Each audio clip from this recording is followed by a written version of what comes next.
Hey people, Foxy Dits here. Today we're going to glitch out Hell Charles in a fairly interesting way and use several glitches to do it. So I have the 3 eggs and the lockpick set. And first things first, we are outside of the temple, and we will go ahead and do the menu glitch to make cultists a little bit easier to manage. So I'm going to run across the threshold and open the map at the same time. If I did that right, I won't be able to jump. So now I can't jump, and cultists will not attack me. That's going to be useful because we're going to run over here to the lockbox, and I kind of want to show you what I'm doing without having to worry about them. So right outside the temple, already opened the doors. Normally they would be shut right now.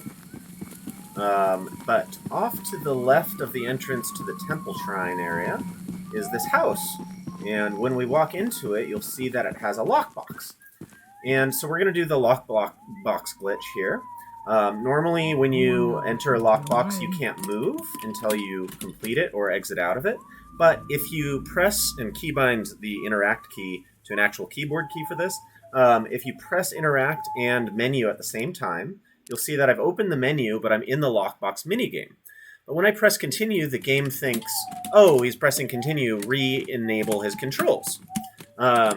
Well, that allows us to open up the map. Normally, we wouldn't be able to do that while in the lockbox minigame. Now, if I close the map, game relinquishes control back to the character, yet we're still in the lockbox screen. Next, what we're going to use this lockbox glitch for is we're going to start the final Hell Charles summoning sequence, this cutscene here when I click this box. And when I click this box, I'm going to press exit for the lockbox minigame. So here we go, pressing it and then exiting, and now that lets me open the menu in this cutscene, which allows me to escape it, and I can immediately start running towards the next section of this glitch showcase, basically, to glitch Hell Charles. The cutscene to summon Hell Charles is currently running in the background. In fact, you'll probably be able to hear bits and pieces of it in this video. But we're on a race against the clock, because once that cutscene ends, I'll be teleported to fight Hell Charles, so I need to get this next part of the glitch before that happens, which is actually fairly easy timing. It's long enough to where if you just run straight here, you'll have plenty of time to do this next part of the glitch. Now, we're going to do a similar thing with the lockbox, but on a note here. There's a little note,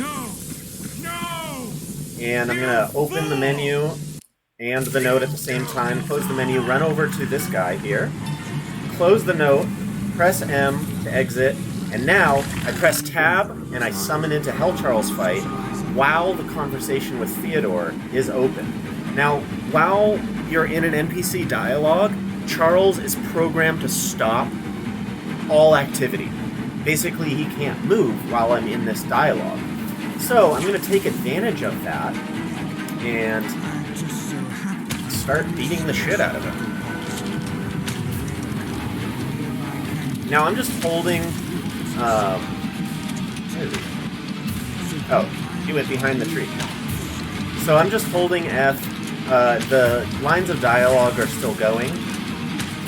You can actually end the dialogue, and Charles will suddenly come back to life. That happens because you actually haven't deloaded the NPC yet. But if you attack Charles enough to the point where he teleports you, then the NPC will finally deload, and then you can actually end the conversation. So for the first section of this fight, I recommend that you hold F and just fire missile after missile on auto shot, you know?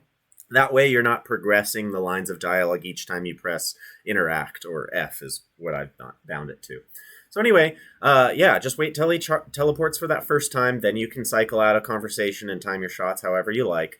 And after that, yeah, Charles should be glitched the whole fight.